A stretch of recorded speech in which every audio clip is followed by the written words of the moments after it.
Porosity. Click on Browse Image and select the preferred image. Click on Threshold button and click as per your need.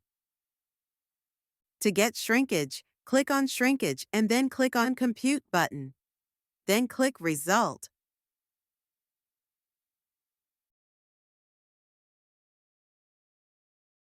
To get gas, refresh, click on Gas and then click on Compute button.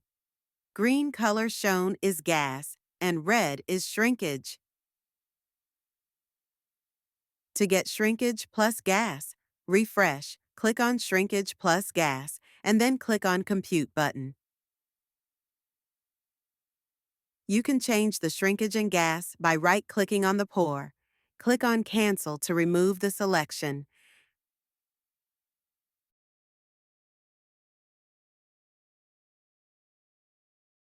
To get the report, click on Report and generate report.